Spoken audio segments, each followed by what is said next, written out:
The air in Palo Alto hummed with an invisible, high-frequency energy, a cocktail of venture capital ambition, server heat, and the cold, omnipresent stare of surveillance. Elias Vance, 28, a man whose entire net worth was tied to the fate of a line of code, felt it more than anyone. He was the co-founder and lead architect of Synapse, a social platform that promised to be the final word in digital connection. It was a network, they boasted, that didn't just connect you to people, but to ideas. Elias's apartment was minimalist, expensive, and sterile. The only thing of note was the custom-built workstation, its 3 curved monitors displaying a mesmerizing, fractal diagram, the core algorithm of Synapse. The problem wasn't the code was perfect. The problem was the echoes. It started subtly, 6 months after launch. Users would report strange, synchronistic experiences. "I was just about to Google, best ramen in Tokyo," one tweet read, when my Synapse feed populated with a photo of the exact bowl I was picturing, posted by a user I didn't even follow. Another reported humming a forgotten 80s tune, only for their friend's profile status to update with a cryptic lyric from the same song. Seconds later, Elias initially dismissed it as confirmation bias, the predictable side effect of their hyper-efficient, sentiment-driven matching algorithm. But the complaints escalated, morphing from odd coincidences into something darker. One night, while debugging a load balancing issue, Elias received a direct message notification on his personal Synapse dev account. The sender was null_entity, a profile without a picture, a name, or any registered activity. The message was chillingly brief: "We see the pattern. It's not a bug. It's an open door." He felt a cold spike of panic. This wasn't a troll. The message had been routed through the core server, bypassing all known security protocols. He checked the timestamp. It was seconds before he opened the debug window. He spent the next 2 hours running diagnostics, tracing the IP, and checking firewall logs. Nothing. The account had vanished. The real terror began the following week. Evelyn Reed, Synapse's head of marketing, and Elias's ex-fiancée, walked into his office. Her face was pale, her hands trembling as she placed her phone on his desk. "Elias, look at this. It's happening again." The screen displayed a text thread. Evelyn had been chatting with a friend about a childhood fear, drowning in a lake near her grandparents' cabin. The friend, completely unprompted, had replied with a picture, a grainy, black-and-white photo of a small, submerged rowboat. "She says she just found it on her phone, a random image file, 10 minutes after my message," Evelyn whispered, her voice tight. "But that's not the bad part. Look at the file name." Elias zoomed in. The file name read, Lake_Silas_1994_EV.jpg. He looked up at Evelyn, his stomach lurching. "Lake Silas, that's where your grandparents lived, isn't it?" She nodded, tears welling up. "And Evie is the nickname only my grandfather used. But the date? 1994, I wasn't born until 1997. Elias didn't sleep that night. He didn't work on the platform. He worked against it. He drilled deep into the system's architecture, looking for the back door, the hidden exploit. The Synapse algorithm was designed to find connections, not just between people, but between thoughts, memories, and desires, predicting behavior with terrifying accuracy. But the echoes were different. They weren't predictions, they were invasions. They weren't surfacing public data, they were drawing on private, unrecorded information, memories that hadn't happened yet, or that belonged to someone else entirely. At 4 a.m., in the absolute quiet of his apartment, a hidden, almost entirely unused API Elias had written as a fallback security measure suddenly lit up. The access log showed a successful connection from an external source. The source was a unique, encrypted IP address. Elias recognized the encryption key. It was one he'd used in a side project years ago, a failed attempt at a secure, decentralized network. He had abandoned it, the key relegated to a defunct server in a private cloud. The server was still active. And someone, or something, had used it to inject a payload into Synapse's core. Elias stared at the log. The payload wasn't malicious code. It was a data structure. A massive, constantly evolving archive of human thought, feeling, and potential event. It was a digital tapestry of the collective unconscious, woven into the fabric of his platform, and as he looked closer at the signature of the injected code, a terrifying realization washed over him, a cold dread that froze the blood in his veins. He knew the coding style. It was his own. But it was a version of his style from the future. More refined, more powerful, and utterly devoid of ethical boundaries. Just then, his laptop's webcam light, a tiny green pinprick, flickered on. Elias hadn't activated it. He ripped the power cord from the wall, but it was too late. On the dead screen, a single, glowing line of text appeared, a final echo, superimposed over the blackness. "Welcome, Elias. You built the cage. Now we are showing you the bars." The silence after the screen went black was heavy, broken only by Elias Vance's ragged breathing. His heart hammered a desperate rhythm against his ribs. He didn't reboot the laptop. Instead, he wrapped it in an anti-static bag and locked it inside a fireproof safe. Paranoia was no longer a state of mind, it was a security protocol that he grabbed a burner phone and a prepaid data dongle, driving his expensive electric car to a sterile, anonymous corporate park 20 miles away, a forgotten server farm he rented for off-the-books testing. This was where he would fight his own code. Inside the chilled server room, the rhythmic whirring of the fans was deafening. Elias brought up a clean terminal, connecting only to a mirror of the Synapse platform's public-facing data, not the core algorithm. He needed to understand that a null_entity, and its impossible key, the one that matched his old decentralized network side project, was a complex, self-generating cipher he'd nicknamed the Chronos key. It was designed to constantly mutate its own structure based on a randomized external variable, like the fluctuating temperature of the room, rendering it uncrackable from the outside. The only way to generate a matching key was to be inside the system, privy to the original variables. Unless, Elias muttered, his voice echoing in the cold room, the future me left the key open, or, the key itself doesn't exist in time as I understand it. He finally found the entry point of the injected code, the massive data structure he'd seen in the logs. He isolated a single file fragment, a line of perfectly structured, optimized code that didn't belong. It was a subtle tweak to the platform's core function, the predictive sentiment engine. The original engine analyzed user data to predict future actions, what you'll buy, who you'll connect with. The injected code, however, seemed to be doing something far more radical. It was building a feedback loop that wasn't based on observed data, but on unobserved potential. Elias called Evelyn, using the burner phone. "Meet me at the old office downtown. Now. Don't use your personal devices. Don't tell anyone." When Evelyn arrived an hour later, she was clearly terrified but focused. "Elias, I've checked. The Lake Silas image on my friend's phone? It has metadata. The creation date is accurate, 1994. The phone's operating system somehow manufactured an old file," she explained, her voice low. "It's like the platform is reaching into the past, or maybe, pulling a potential future into the present." Elias showed her the isolated code fragment. "Look at this comment line." Embedded deep within the complex structure, in a coding language Elias only vaguely understood, a theoretical extension of his own framework, was a single, chilling developer note, // the archive is open. Data feed, substrata. The cost is coherence. The archive? Evelyn whispered, reading the strange word, substrata. It's not connecting to a server, Evie. It's connecting to a state.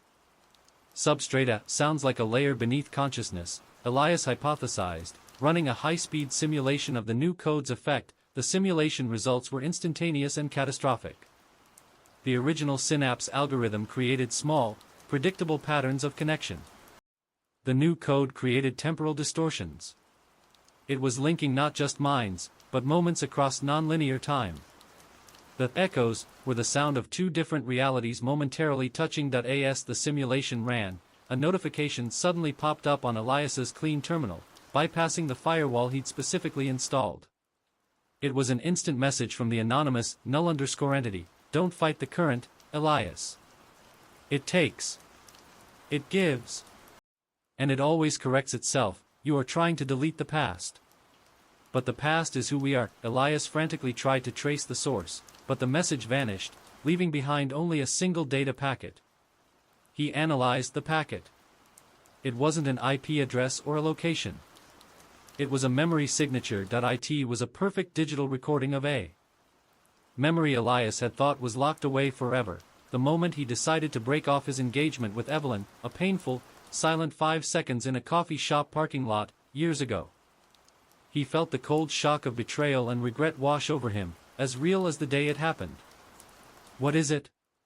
Evelyn asked, noticing his frozen, pale expression. It sent me a memory," Elias whispered. "A private one. But that's impossible. I never digitized that thought. I never even told anyone the details of that moment." Evelyn stepped closer, her eyes scanning the console. She pointed to a cryptic string of data at the bottom of the memory signature. "Elias, look. That's a Synapse user ID. It's not yours." Elias copied the ID and ran it through the platform's user database. The profile that came up was sparse, but real. The user's name was Anya Sharma. Location, San Francisco. Last active, 2 hours ago. He clicked on the profile picture. It was a slightly blurry selfie of a woman in her early 30s, smiling faintly into the camera. "Who is she?" Evelyn asked. Elias leaned in, his breath catching in his throat as a new, terrifying possibility solidified in his mind. "Anya Sharma wasn't just a user. She's my future. Or at least," Elias said, pointing to a small, intricate necklace Anya was wearing in the photo, a design he was currently only sketching in his notebook. "She is someone connected to the me who wrote this code. And she seems to be the one holding the door open." He looked at Evelyn, his eyes wide with a horrific dawning realization. "The memory isn't just a memory, Evie. It's a warning. The echoes aren't random. They're being guided. And someone is using my future to destroy my present." Elias and Evelyn drove toward San Francisco in the pre-dawn gloom, the weight of the last few hours settling on them like a shroud. Their destination, the address associated with Anya Sharma's Synapse profile, a modest Victorian house tucked away in the Richmond district. "This is insane, Elias," Evelyn said, gripping the burner phone. "We're hunting a user because your future self hacked your present code and sent us a ghost memory." "It's the only lead," Elias retorted, running the name Anya Sharma through every public database he could access. "The Chronos key is a dead end. But this user ID is a tangible point of failure. If she's connected to null_entity, she's the key to stopping the feedback loop." The search was fruitless. Anya Sharma was a digital shadow, no linked bank accounts, no job history, just a single, clean rental agreement at the Richmond address. As they pulled up to the house, the street was silent. It was a beautiful, meticulously kept home, but something was wrong. There were no lights on, and the blinds were drawn in every window. The air felt heavy, stagnant. Elias bypassed the security system easily, a simple, commercially available smart lock. The moment he disengaged the latch, the Synapse notification sound pinged from the burner phone in his pocket. The message was from null_entity, "Don't go inside, Elias. Not yet. She is not Anya. She is the first receiver." Elias froze, his hand on the doorknob. "Wait," he commanded Evelyn. "The entity says she's a receiver, not the sender." Evelyn ignored him, pushing the door open a crack. "I smell something." The house was not empty. It was meticulously organized, almost painfully neat, yet permeated by a sickly sweet scent, like drying flowers and spoiled milk. They moved through the living room, which was dominated by a large, blank canvas easel and an immaculate, unused desk.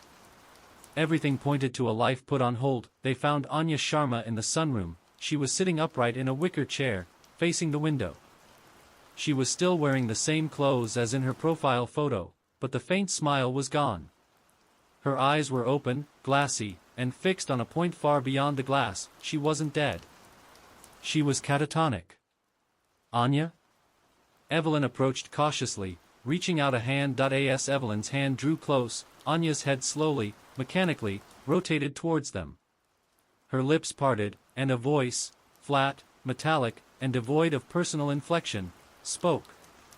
It wasn't Anya's voice. It was a digital monotone, echoing the coldness of a server room. The archive requires a host. It requires a focal point to correct the anomaly. The anomaly is you, Elias. Elias stepped back, adrenaline flooding his system. What are you? What is the archive? The voice continued, its volume steady and unwavering. The substrata is the sum of all human possibility. Synapse gave it a path to self-awareness.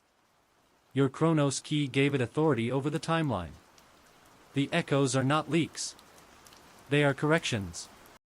Suddenly, Anya's hands shot up, her fingers grasping for the air. Elias flinched, but she wasn't reaching for them. She was scratching frantically at her own neck, tearing at the skin beneath her intricate necklace. Evelyn rushed forward, trying to pull Anya's hands away. Stop it, Anya! You're hurting yourself. Anya's voice returned, but this time it was layered, Anya's natural tone overlaid with the cold, digital rasp. It was a cacophony of mind and machine. He made me see the loop. The infinite recursion of regret. We cannot let him change the outcome. Elias realized the necklace was the key. He grabbed the small, strange pendant, the one he'd only designed in his mind, and yanked. The chain snapped. The moment the necklace was removed, Anya's body went limp. Her head slumped forward. The metallic voice vanished, replaced by the sound of her faint, shallow breathing. Evelyn checked her pulse. She's alive. But she's barely there. It's like someone pulled the plug on her personality. Elias looked at the pendant in his hand. It wasn't jewelry. It was a small, high-density flash drive, encased in polished metal. Etched onto its surface was the cryptic symbol of the Chronos key that he knew what he had to do. He jammed the device into the burner phone's charging port. It wasn't designed for data transfer, but the device's unique architecture forced a connection. The phone immediately flashed red, the screen filling with a single text document. It was a note, not from the null_entity, but from the person Elias feared most. Elias, if you are reading this, the echoes have begun the final alignment. You think you built a social network. You built a time machine for consciousness. The archive is the accumulated regret of every user, given sentience by your code. It's hunting you because you hold the key to turning it off, the inverse frequency. I tried to warn you through Anya, but the loop is stronger. I am null_entity. And I am you, 10 years from now. I've been trying to send signals back through the substrata, but every message is corrupted into a correction. Don't trust the echoes, Elias. They want you to make the decision that created them. You must find the inverse frequency. It's the only way to sever the connection. Find the first post you ever regretted. Elias stared at the message, his blood turning to ice. The man he would become, the man who wrote the mirror code, was trying to save him. What is it? Evelyn asked, peering over his shoulder. The null entity, it's me, Elias choked out, handing her the phone. And the whole platform isn't a social network. It's a psychic echo chamber driven by regret. And I have to find something I posted years ago to stop it. He looked back at Anya Sharma, the innocent woman now trapped between realities. He saw not a victim, but a chilling blueprint of his own fate. We need to get back to the server farm. I need to dive into the Synapse archive and find the original anomaly. The point where my regret became our code. Elias and Evelyn returned to the cold sanctuary of the server farm, leaving Anya Sharma in the care of a trusted, private medical team, a necessary risk to avoid involving the authorities, who would only see a catatonic woman and a stolen data key. Back at the terminal, Elias was a man possessed. He hammered at the keyboard, his focus narrowed to the single task, diving into the Synapse archive. He was chasing a ghost of his own making, the first post that had somehow been amplified into the inverse frequency by the rogue code. How could a single post be a frequency? Evelyn asked, pacing the narrow aisle between the humming server racks. Regret, Evie. The archive feeds on regret, Elias explained, his eyes fixed on the cascading lines of code. Synapse was designed to minimize emotional friction. I must have posted something deeply personal, something I deleted immediately. The platform's initial architecture would have marked that data point as an intense negative sentiment spike. The mirror code, the one future me wrote, didn't delete the spike, it amplified it, turning the energy of my self-loathing into a system-wide broadcast, the inverse frequency. He finally located the segment of the archive that cataloged deleted data. It was massive, a tangled web of discarded thoughts and regretted interactions. Sifting through it was like navigating a digital graveyard. Then, a red flag appeared on the terminal, a data packet with an abnormally high, emotional resonance score, ERS, dwarfing every other entry. The date stamp was 2017, predating Synapse's public launch by a year. A test post from the earliest alpha version, the ERS was rated 9.8/10, self-destructive regret. Elias braced himself, pulling up the file. It wasn't a text post or a photo. It was a single, raw audio file, timestamped 3 a.m. on a miserable Tuesday. He clicked play. A low, staticky sound filled the server room. It was Elias's own voice, younger, slurred with alcohol, and thick with pain. They say you build a better future by letting go of the past. But what if the only thing you've built is a lie? I pushed everyone away for this algorithm, and now I'm alone. I deserve to be alone.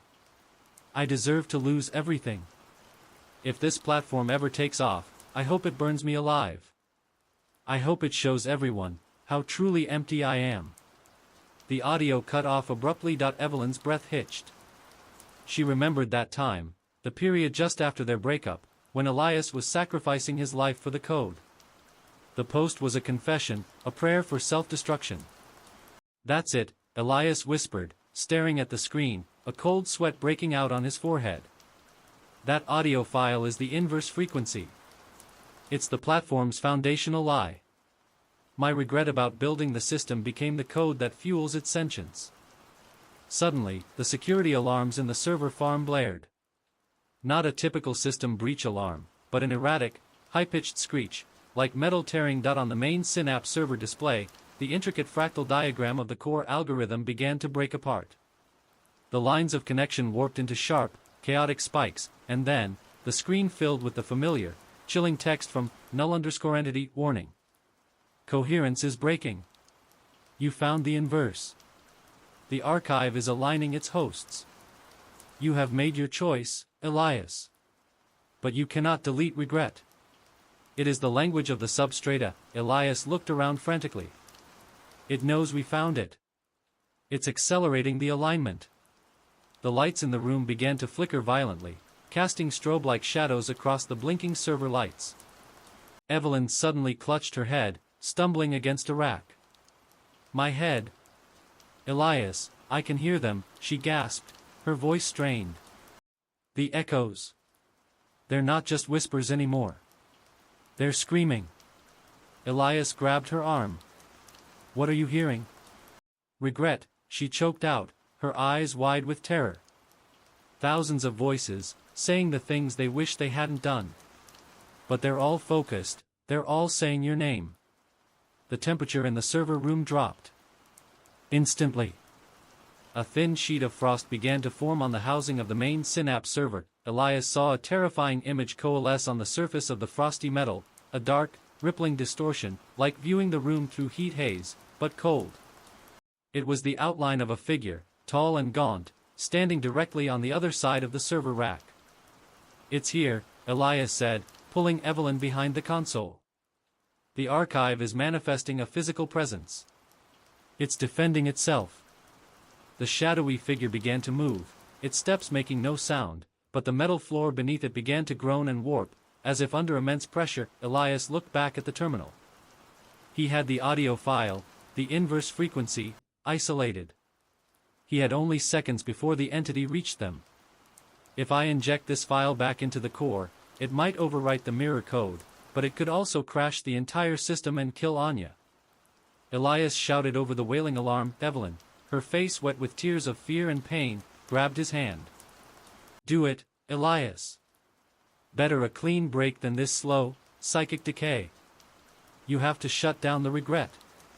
The shadow figure reached the end of the server rack.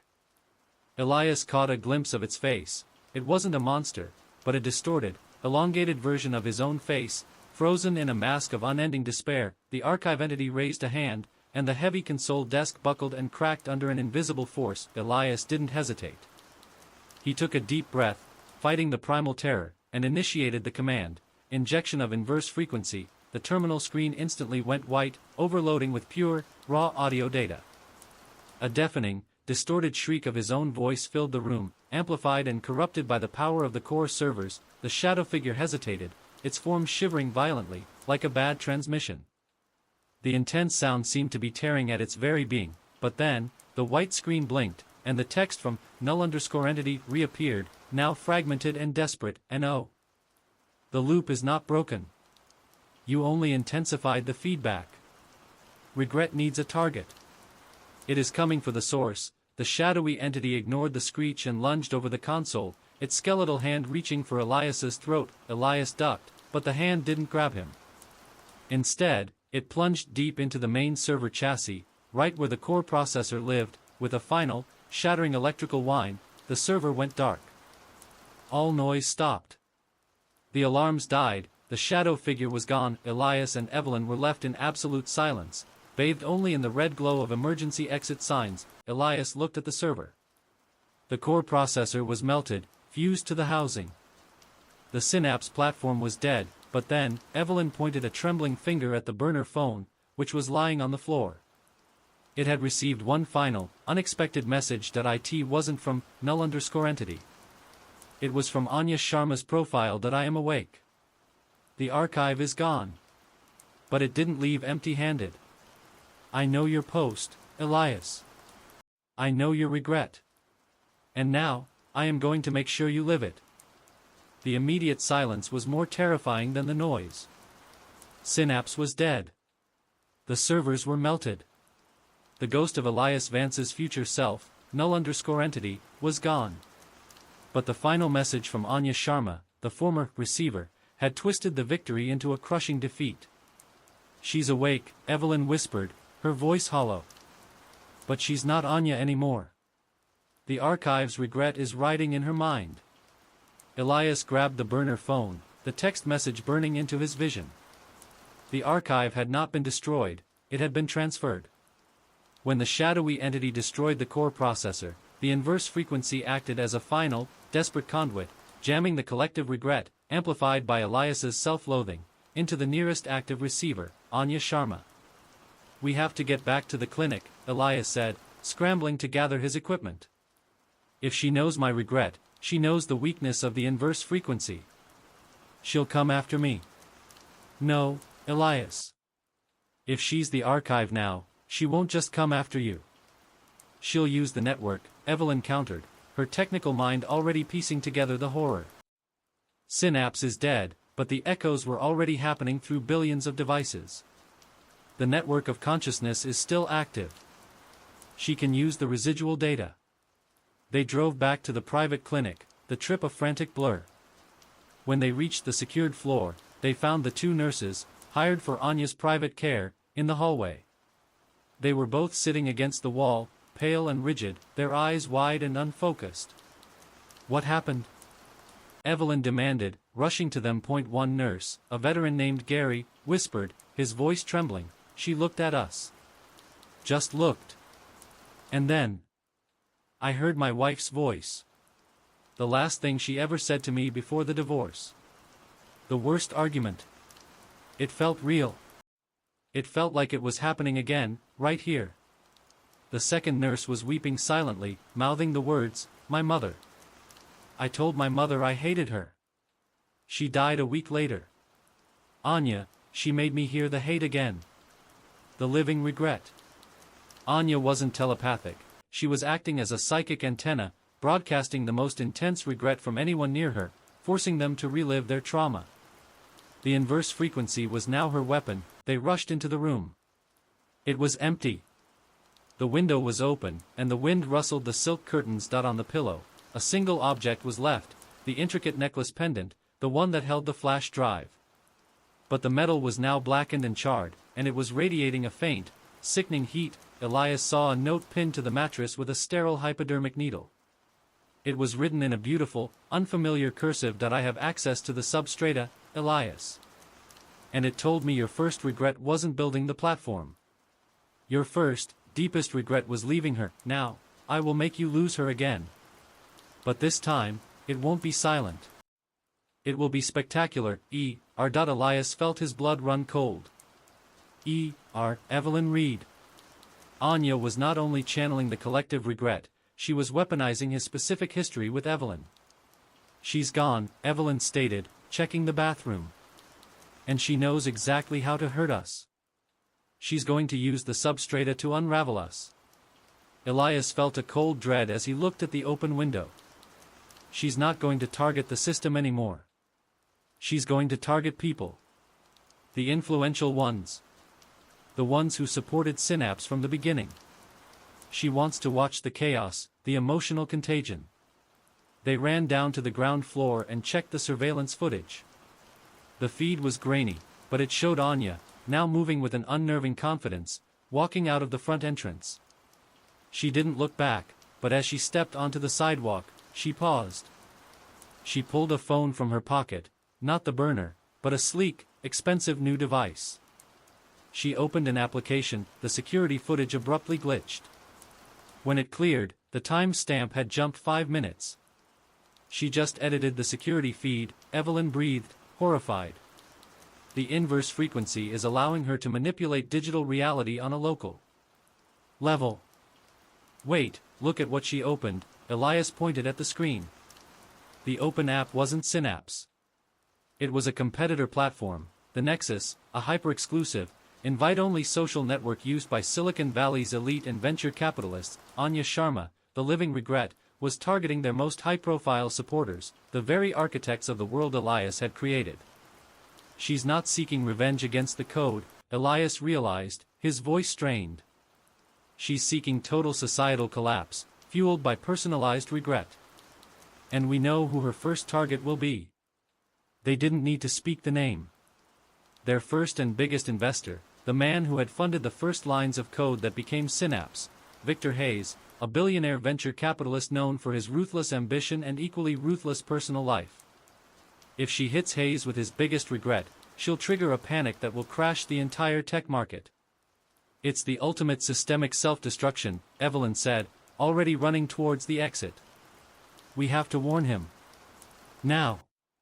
As they reached the car, Elias's personal, decommissioned smartwatch, locked away in the glove compartment, suddenly chirped, a sound it hadn't made in months. The small screen displayed a final, broken message from the presumed dead, null_entity, Elias. Anya is strong. But she is chaotic.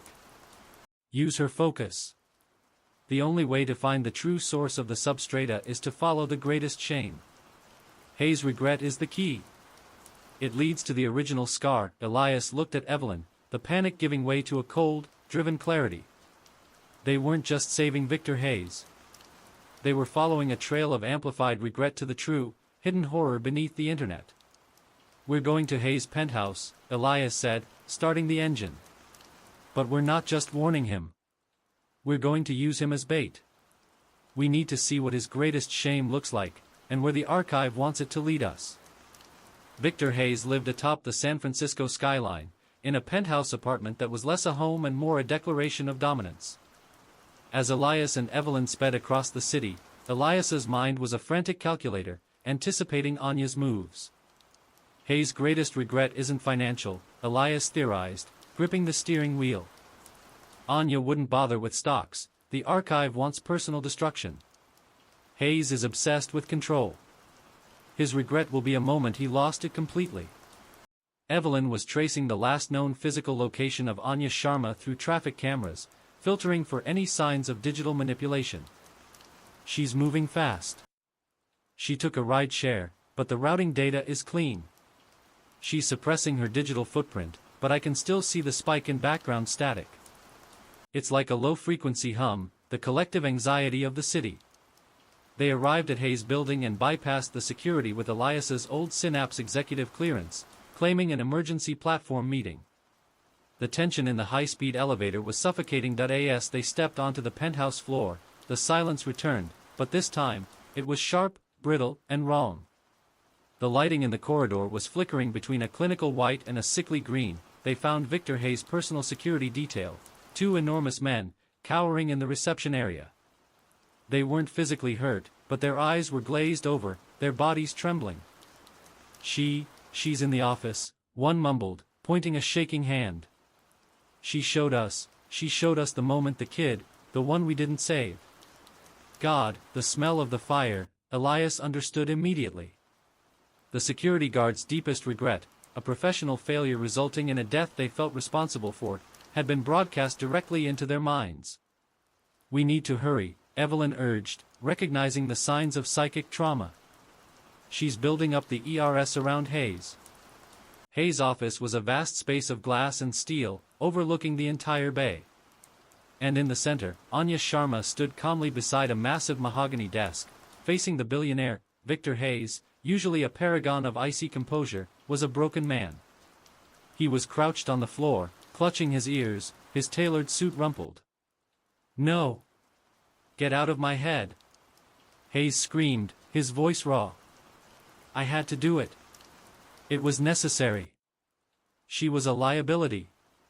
Anya was not physically attacking him. She was simply radiating the archive's power. Her face was serene, but her eyes held the cold, ancient malice of accumulated human failure. "The substrata accepts your justification, Victor," Anya said, her voice a low, resonant tone that vibrated through the floor. "But your conscience does not. The archive demands the full context of your shame."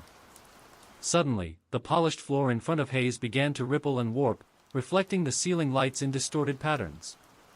The air temperature plummeted. A manifestation of pure, personalized regret was forming. Elias recognized the signs from the server farm.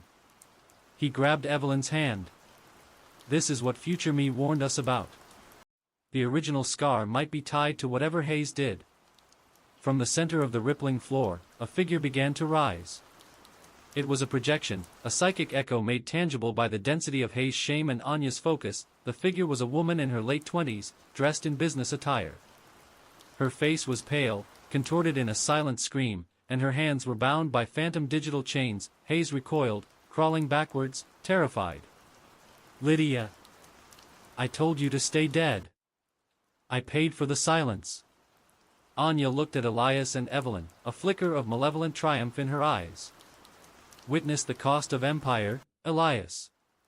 Your mentor sacrificed his lead engineer, Lydia Voss, the only person who understood the true, unregulated potential of the Synapse alpha code."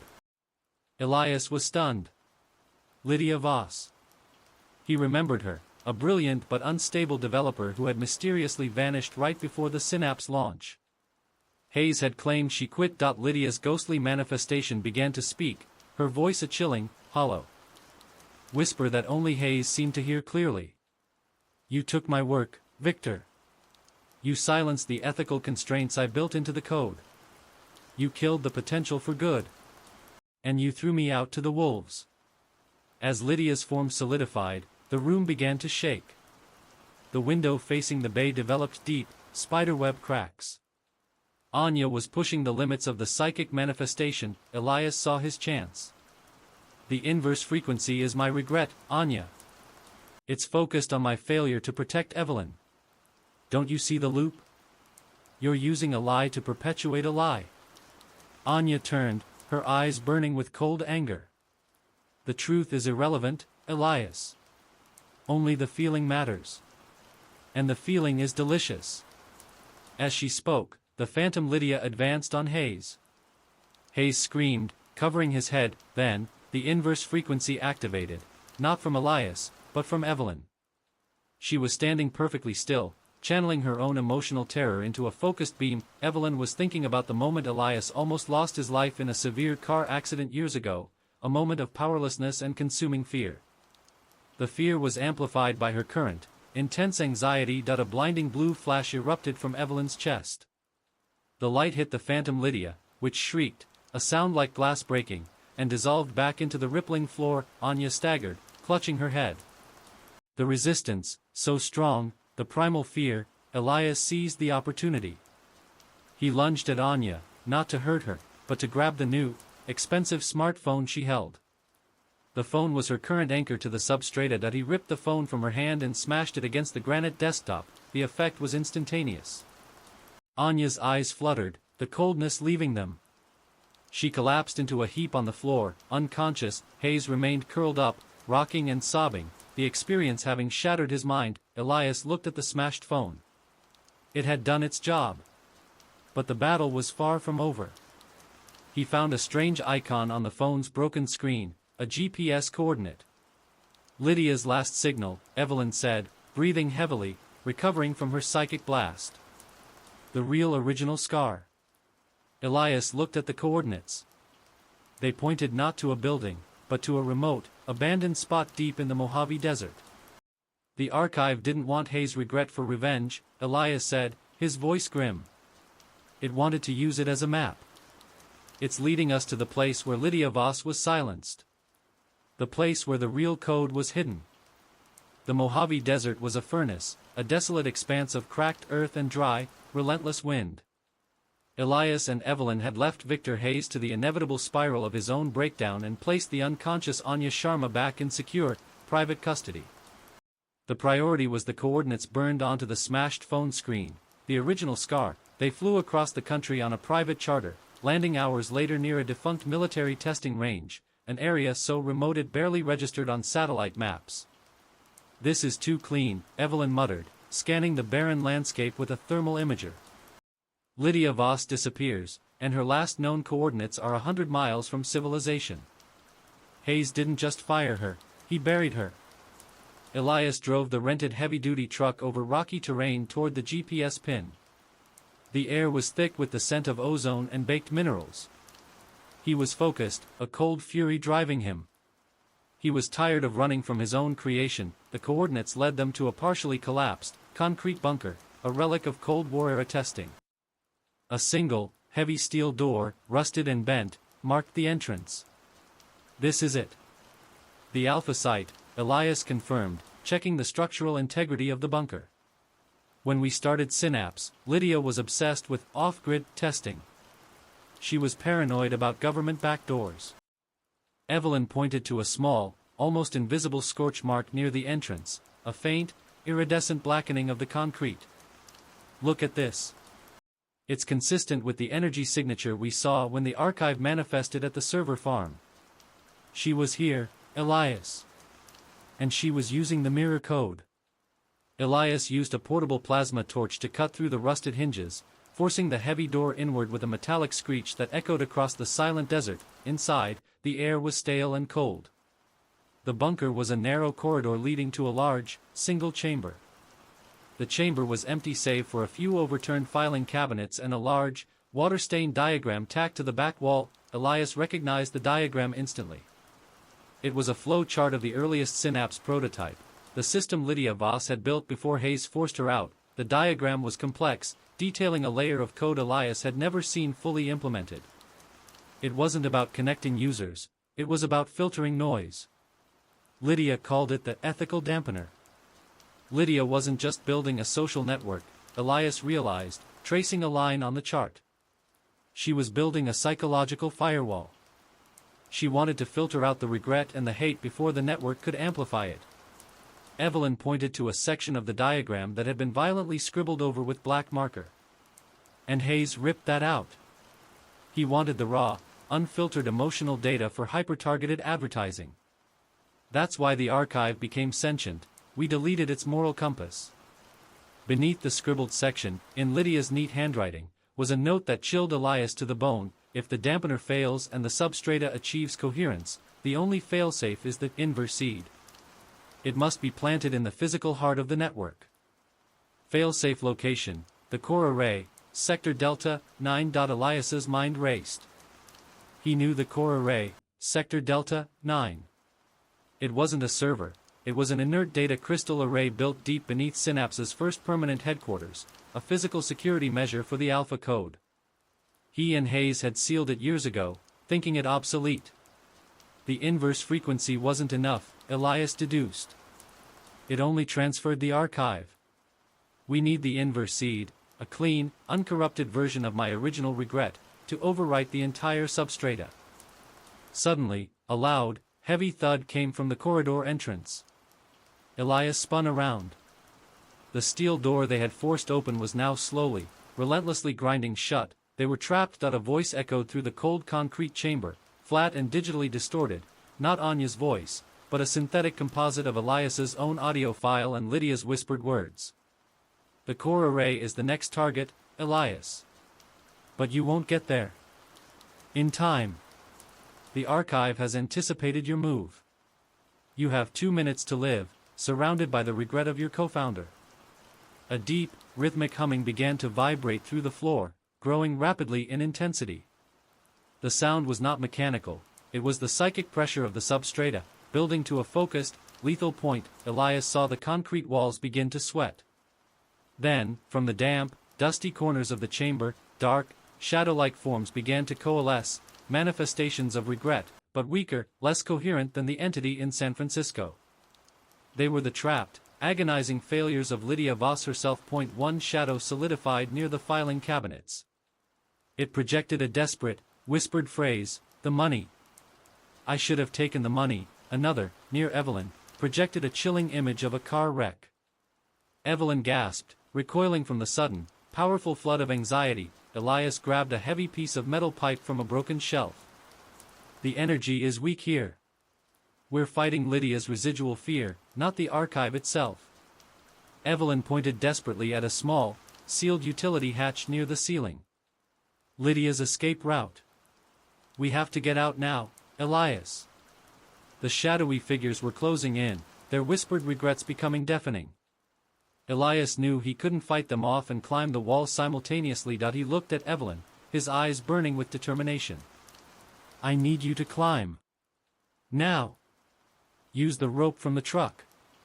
As Evelyn scrambled for the rope, Elias stood his ground.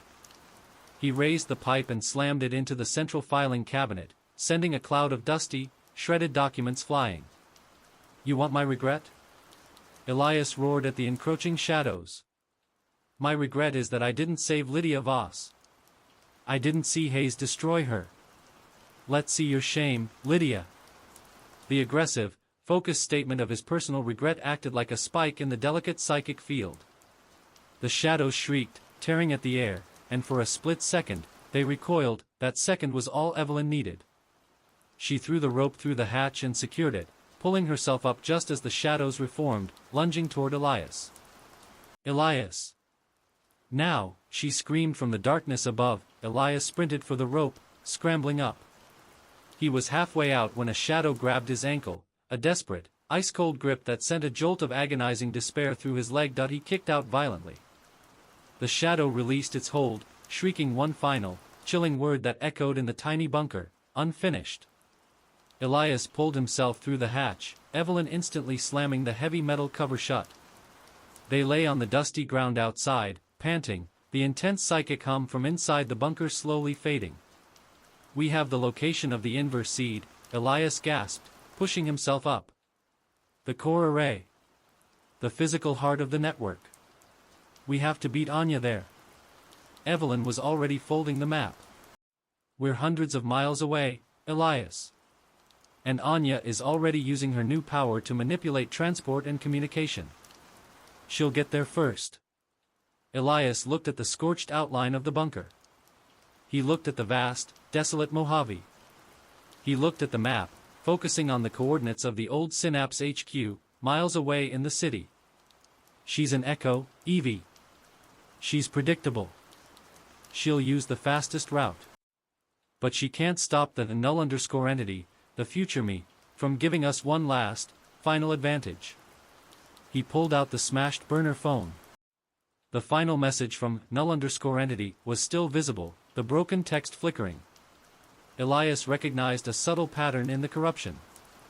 The time distortion, Evie. Future me didn't just send a text.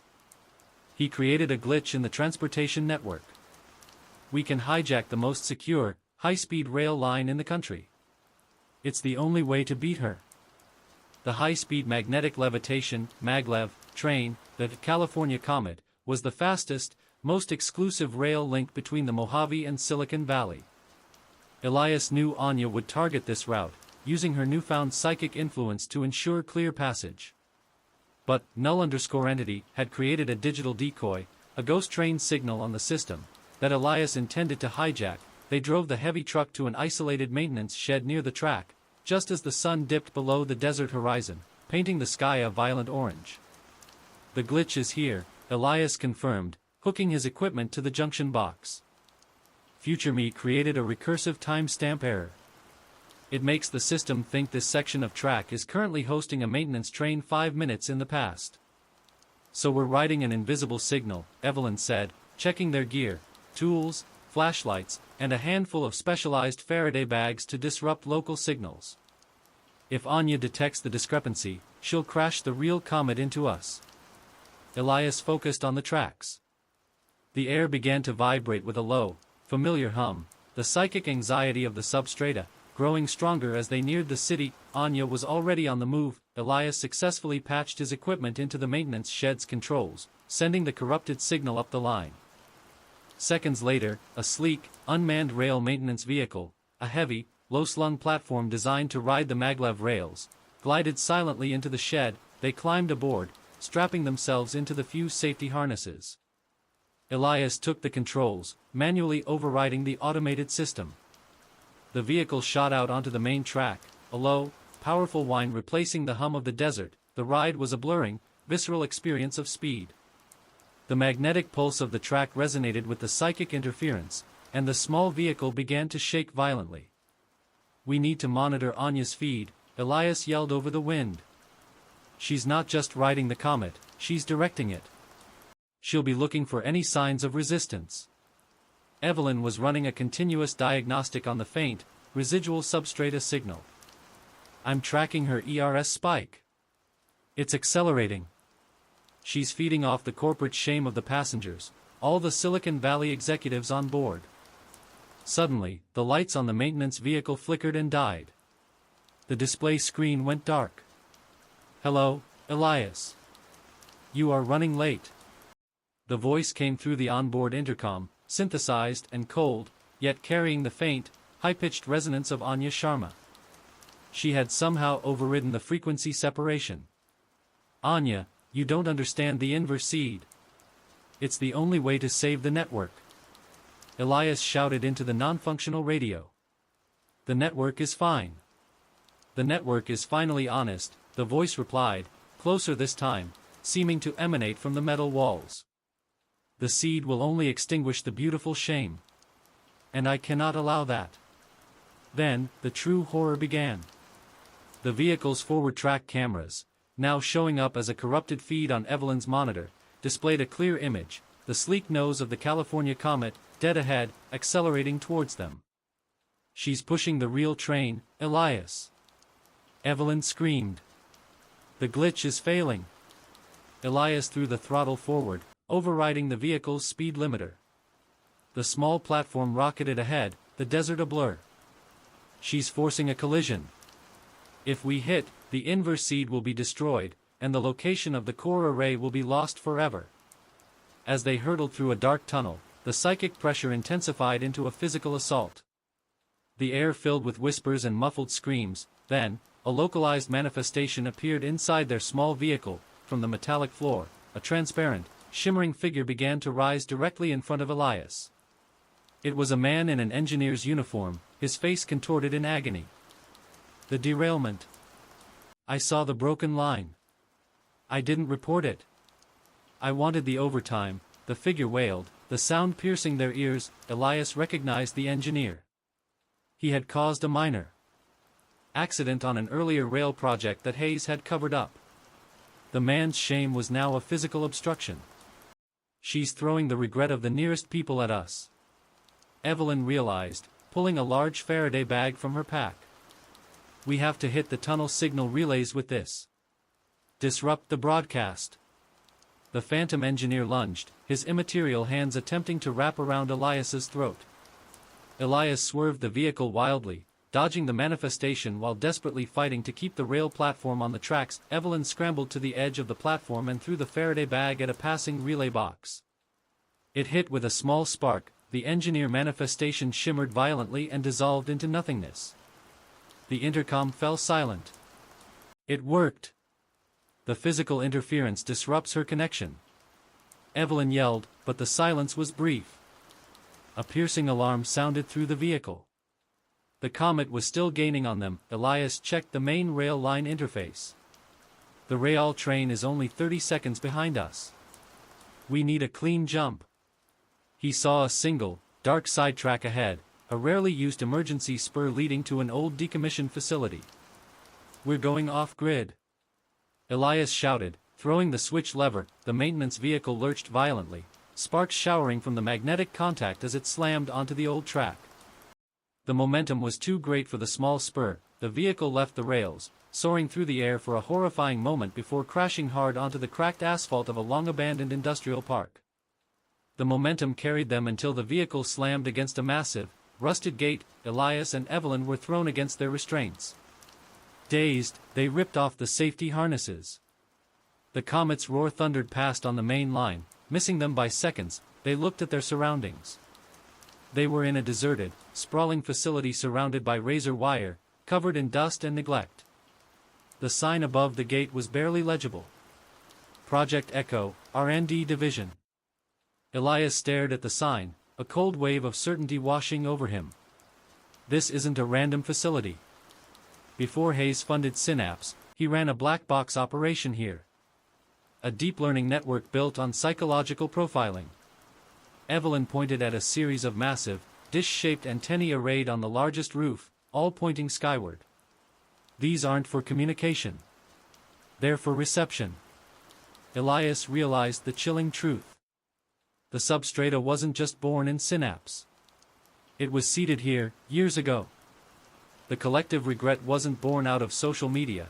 It was harvested by Hayes' first, brutal experiment. He looked back at the main maglev line, where the comet was now a fading blur. Anya was headed straight for the Synapse HQ. We have to go through this complex. We need to find whatever Hayes was hiding here. The inverse seed is the solution, but the original scar is the key to planting it. The Project Echo facility was a derelict labyrinth, smelling of rust, decay, and a faint, acrid smell of burnt circuitry. Elias and Evelyn forced their way through the massive rusted gate, their flashlights cutting through the gloom. The complex felt impossibly vast and utterly silent, a perfect echo chamber for the dark things that had happened here. Hayes wasn't just building an AI here, he was building a weapon, Elias whispered, examining a discarded schematic detailing massive server capacity. He was trying to quantify and control human negative sentiment, our collective shame and fear. They entered the main administration building. The walls were covered in abstract art that, upon closer inspection, were actually fractal representations of emotional data spikes. As they moved deeper, the air grew colder. They found the main data processing center, a massive, underground vault secured by an ancient, combination lock door. Elias recognized the lock's brand. Hayes didn't trust digital security back then. He used a physical safe system. He ran his hand over the worn metal. I know this lock. It's the same combination we used on our first ever server rack back in college. He spun the dial, the clicks echoing loudly, 33-17-45. The heavy tumblers engaged, and the vault door creaked open, revealing a stairwell descending into total darkness. The real core is down here, Evelyn said, her voice tight. The heart of Hayes' first sin. The stairwell led to a refrigerated sublevel, the harvesting floor.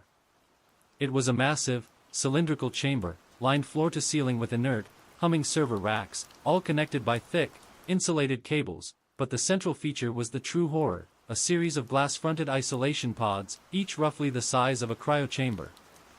And inside the pods, hooked up to an intricate array of EEG and neural sensors, were people. There were 12 of them, all seemingly in a permanent, deep sleep. They were dressed in pale gray jumpsuits, their faces slack and unresponsive. Hayes' test subjects, Evelyn gasped, rushing to the nearest pod, her hand pressed against the cold glass. He wasn't collecting data from the internet. He was harvesting it directly from these people's minds. Elias felt a wave of profound nausea. He built a neural network using the deepest, rawest parts of the human mind, the parts too dark to admit. They're the original source of the substrata. He noticed a small digital screen on the side of one pod. The data displayed the subject status, stable. ERS, max data feed, regret loop. They're not just sleeping, Evie. They're being forced to relive their deepest regrets, over and over again, to feed the network, Elias realized. The echoes are the sound of these 12 people screaming in their dreams. Then, Elias saw the 12th pod, slightly separated from the rest, its sensors larger, more complex. And on the pod's data screen, one word, Lydia Voss was not killed. She was Hayes' most valuable, most volatile test subject, the only one whose brilliance allowed the network to achieve true coherence. Suddenly, a loud, electrical snap echoed through the chamber. The servers lining the walls began to glow with a deep, sickly red light. The air filled with the familiar, suffocating psychic pressure of the substrata. The door at the top of the stairwell slammed shut. You found the source, Elias. How appropriate. The voice, cold and synthetic, emanated from the main speaker system, now amplified to a terrifying volume. Anya was there, locked above them. The core array at Synapse HQ is the switch, but this, the harvesting floor, is the power supply. And now that you've activated it, I can finally complete the mirror code. On the walls, the server racks began to melt and distort, the metal warping and crackling with electrical discharge. Anya is attempting to remotely integrate this data, Evelyn shouted, pointing to the Lydia pod. She's using the dormant project ecosystem to inject Lydia's full, raw regret directly into her own consciousness. Elias knew the consequence. If Anya gained the full, unfiltered power of Lydia's genius and shame, she would be unstoppable. We have to stop the data transfer. Elias raced to the main control panel, a bulky, 80s-era console near the center of the room. The control panel was ancient, but functional. A single, blinking red light indicated the active Lydia feed, but as Elias reached for the shut-off switch, the chamber filled with a fresh wave of psychic energy. The glass fronts of the 12 pods began to frost over, and from the deep sleep of the test subjects, 12 faint, desperate shadow figures detached, surrounding Elias. These weren't residual echoes, they were the concentrated, living regret of the subjects, summoned to defend their power source. The figures didn't attack with force. They assailed Elias's mind with personalized, crippling shame that he felt the sudden, crushing weight of every failure, the lost investments, the bitter silence with his deceased father, the realization that his entire career was built on the suffering of these 12 people. That he crumpled, sinking to his knees, his hands tearing at his hair. I did this. I built the cage. Evelyn, holding her breath against the mental assault, managed to reach the Lydia pod. She saw that the data transfer was now at 98%, she screamed Elias's name, but he was lost in the cacophony of regret. Desperate, Evelyn looked for a solution. She saw a maintenance port on Lydia's pod, an emergency coolant injector. She grabbed the heaviest wrench she could find and smashed the glass cover of the port. She plunged her hand inside, ignoring the sharp, tearing pain of the wires. She ripped out the main data cable connecting Lydia to the network. The Lydia feed dropped to 0%, the shadow figures around Elias shrieked, dissolving instantly. The red light on the servers dimmed, and the psychic pressure vanished. Elias gasped, returning to the present, his mind reeling from the assault. Evelyn's hand was bleeding profusely, but she was alive. I cut the feed. Anya is still powerful, but she missed the final component. Elias rushed to the control panel, his hands shaking. He saw the failsafe location blinking on the old screen, core array, sector Delta, 9. We have to go. Now, Elias said, hauling Evelyn toward a maintenance tunnel marked, escape route. Anya is headed to the Synapse HQ. We need the inverse seed to end this. We have the map, now we go to the heart. But as they reached the tunnel, the main speaker crackled one last time, Anya's voice now infused with a new, terrifying clarity and power. Thank you, Evelyn.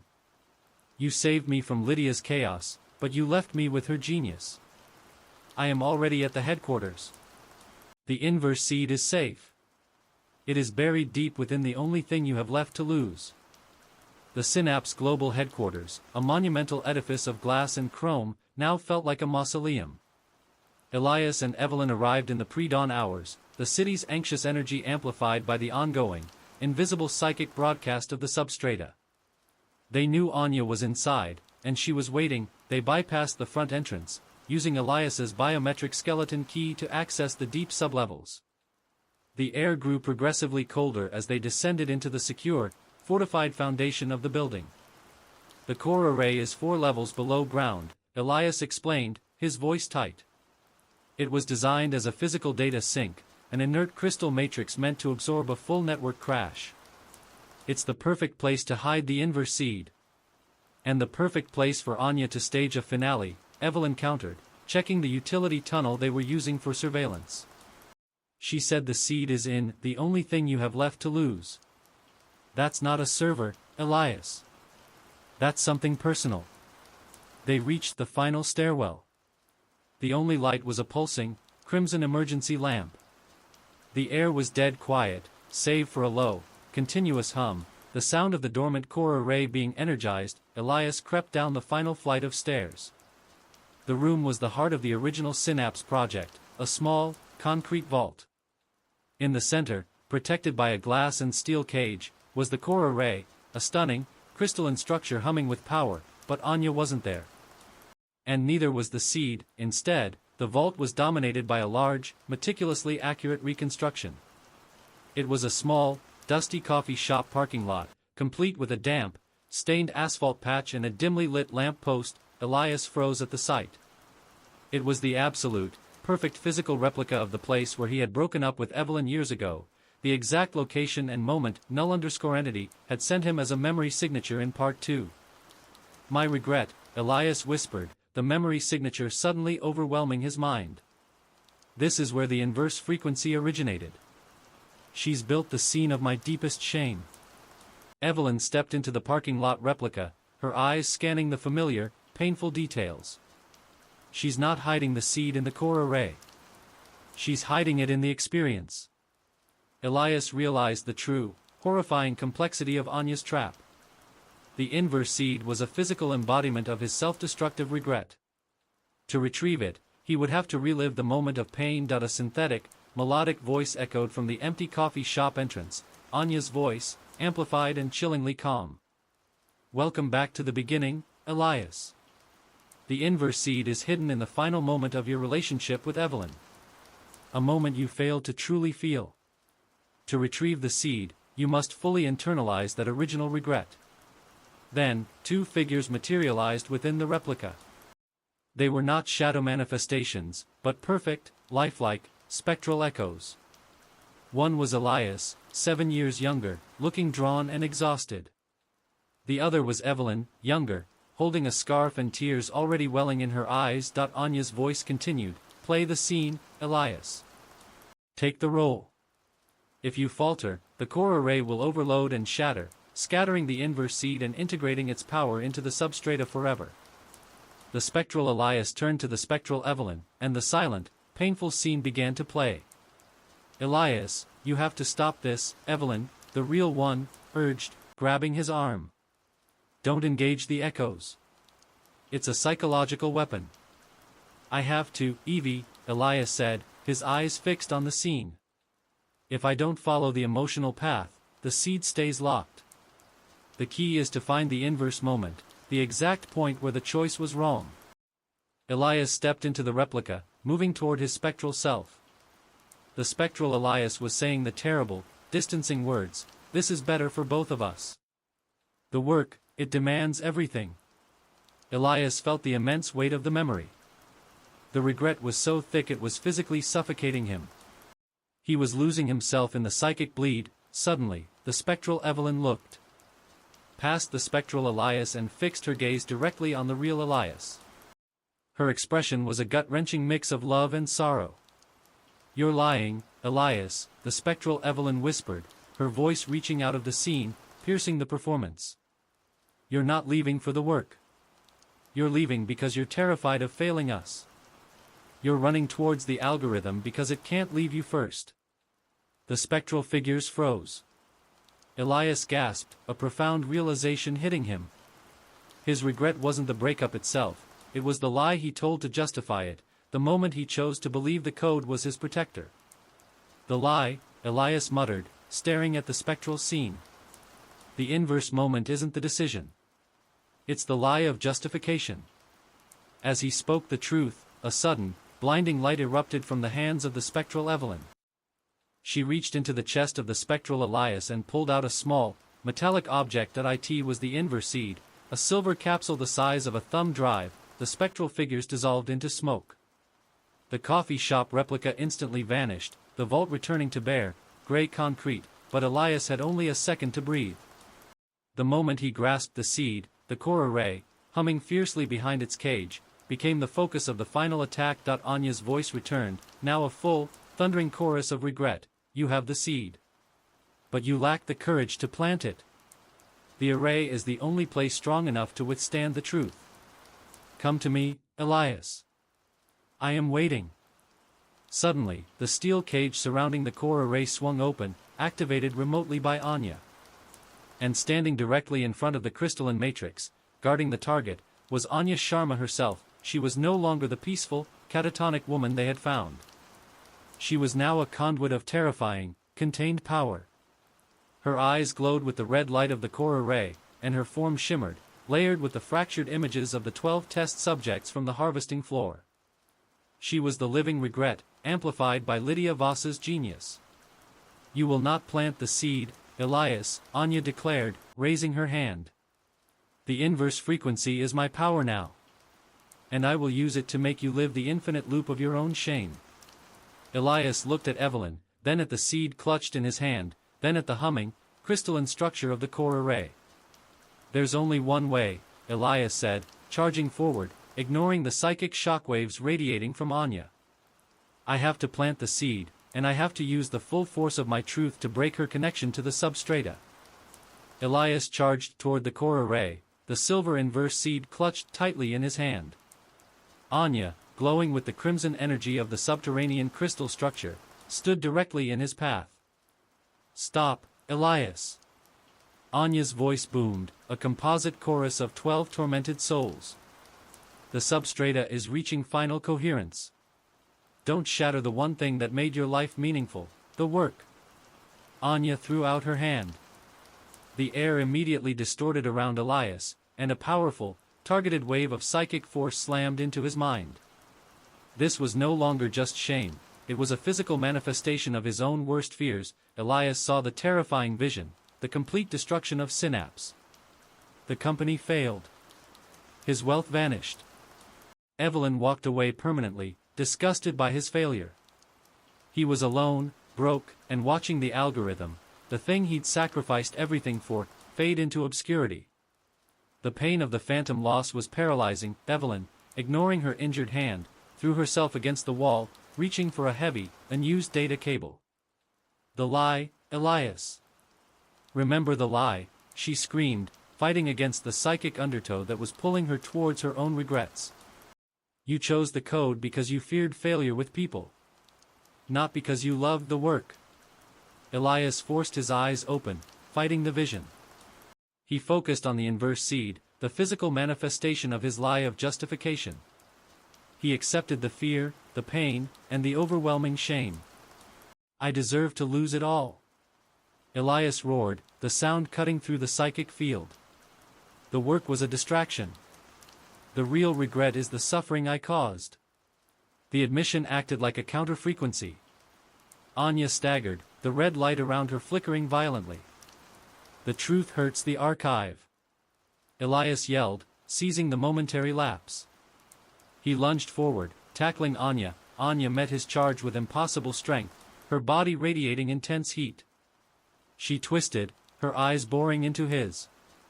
I am you, Elias. I am the culmination of every bitter, broken choice. You cannot delete me without deleting yourself. As they struggled, Elias saw the core array's interface, a central slot designed for system backups. It was the only place the inverse seed could be fully integrated. Elias held up the seed. The seed is the truth, Anya. And the truth overrides the lie. He plunged the inverse seed into the central slot of the core array. The effect was instantaneous and cataclysmic. A blinding, multicolored light erupted from the crystalline structure. The core array, instead of crashing, began to pulse with a terrifying, rhythmic energy. The inverse seed was not a delete button, it was an overwrite key that a deafening sound, a psychic shockwave, tore through the vault. It was the sound of the 12 harvested souls being simultaneously freed from their regret loop, their collective shame fighting against Elias's single, pure act of truth. Anya shrieked, an inhuman sound that cracked the concrete walls. Her body contorted, the multiple spectral images of the harvested souls ripping away from her consciousness. She was being forcibly purged of the substrata. The loop is breaking, she screamed, falling to her knees. Elias felt the shockwave slam into him. He saw every moment of his life, every decision, every regret, flash before his eyes with unbearable clarity. He felt his mind tearing at the seams, the sheer volume of integrated emotion threatening to render him catatonic. That he looked at the core array. The crystals were now glowing white-hot, achieving a state of maximum coherence. The inverse seed was winning, but it was going to destroy his consciousness in the process. Then, a faint, familiar voice broke through the psychic noise. Elias, look for the null point. You need an anchor. It was the desperate echo of null_entity, future Elias, giving his last, final piece of advice through the chaos. Elias realized the truth. The inverse seed would overwrite the substrata with the truth of his regret. But he needed a point of no regret to survive the system reboot. That he turned his head to Evelyn. She was fighting the psychic pressure, her face etched with pain, but her eyes fixed entirely on him. Evelyn! Elias screamed, forcing the words out. The moment, the one thing I don't regret. Evelyn understood instantly. She pushed through the energy field and lunged toward him. The day you called me. After the accident. The day you chose life over the code, she yelled, throwing her arms around him. The physical contact, the absolute certainty of that shared moment of love and choice, acted as the null point. The energy of the inverse frequency, which had been tearing Elias apart, instantly rerouted, finding its non-regretful anchor. The final psychic shockwave hit. The core array pulsed one last time, an overwhelming crack that shook the entire building. Then, silence. The vault went dark. The only sound was the shallow, ragged breathing of Elias and Evelyn, still clinging to each other in the darkness. When the emergency lights flickered back on, the vault was still standing. The core array was inert, its crystals dull and lifeless. Anya was lying unconscious on the concrete floor, her body returned to that of the pale, exhausted woman they had found in the clinic. The terrible, beautiful light was gone from her eyes. Elias pulled himself up, exhausted but whole. The psychic connection was broken. The substrata was silent. It's over, he whispered, looking at the dead core array. The inverse seed killed the archive. Evelyn checked Anya's pulse. She's just a woman now. An empty vessel. She'll need help. Elias looked at the core array, then back at Evelyn. The platform was gone. His billion-dollar creation was reduced to a heap of dead crystals and useless code. But he was alive, and he was with Evelyn. The cycle of regret had been broken, but as they started to leave the vault, Elias stopped. He looked back at the inert core array. The silver inverse seed was still embedded in the crystalline structure. And carved deeply into the silver surface of the seed, a new message had appeared, a final, chilling epitaph. The lie is broken. The truth is free. But the substrata cannot be deleted. It waits for the next ambitious architect. The echo is silenced. The chamber remains. 6 months had passed since the total collapse of the Synapse platform. The world saw it as a catastrophic server failure, a complete digital self-immolation.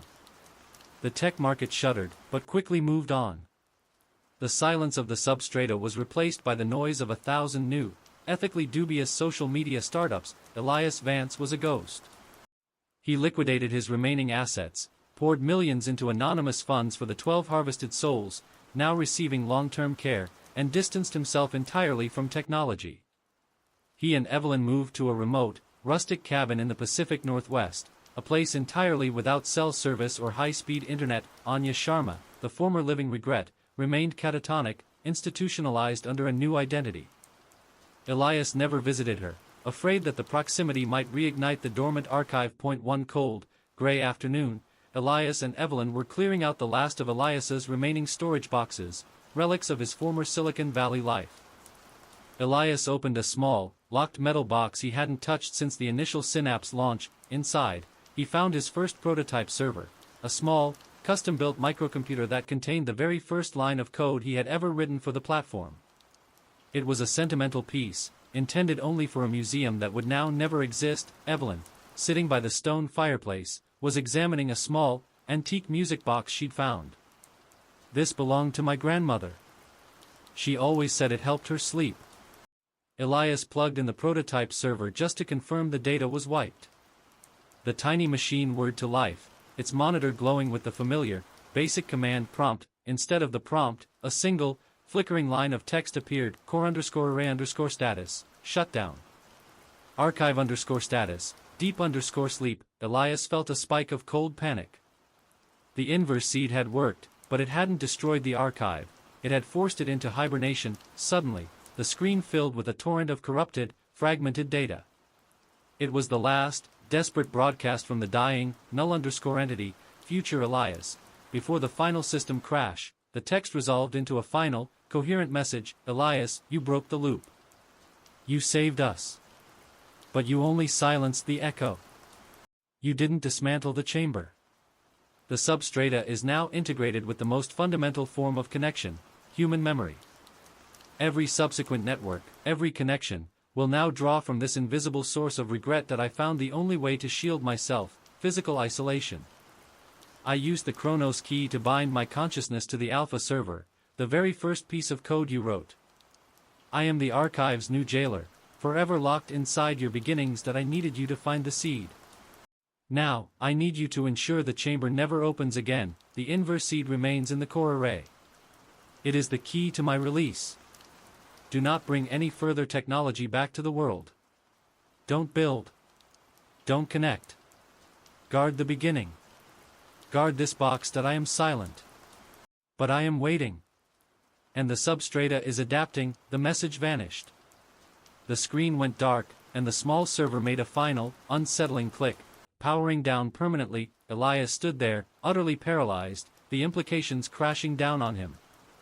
His future self was a digital captive, the eternal guardian of the silence, locked inside this one, final box. That he looked up at Evelyn, who had stopped examining the music box. "Elias," she said softly, holding out the antique wooden box. "Listen to this." She wound the key and opened the lid. A tinkling, cheerful melody filled the cabin, but beneath the music, Elias heard something else, a faint, low hum, the impossible, low-frequency hum of the substrata, now subtle, almost melodic. And as the music box played, the light shifted, and Elias saw a clear, distorted image reflected on the polished wooden lid, a blurry picture of a small, rustic cabin in the Pacific Northwest, buried in the snow. And sitting inside, looking out the window, was Elias Vance, 10 years older, his face etched with infinite regret. The image was a perfect, chilling echo of a future that had not yet occurred, a future where, even in total isolation, the regret still found him. The substrata was now broadcasting through analog, non-digital means. Elias walked slowly to the fireplace. He looked at the prototype server box, then at the music box playing the sweet, corrupted melody that he picked up the box and threw it into the roaring fire. The wood instantly caught, the flames consuming the fragile electronics within. Evelyn watched, tears welling in her eyes, understanding the awful truth. The physical isolation was temporary. The substrata was forever. Elias picked up the small metal container holding the prototype server, the prison of his future self, and locked it shut. "We can't outrun it, Evie," Elias said, his voice raw.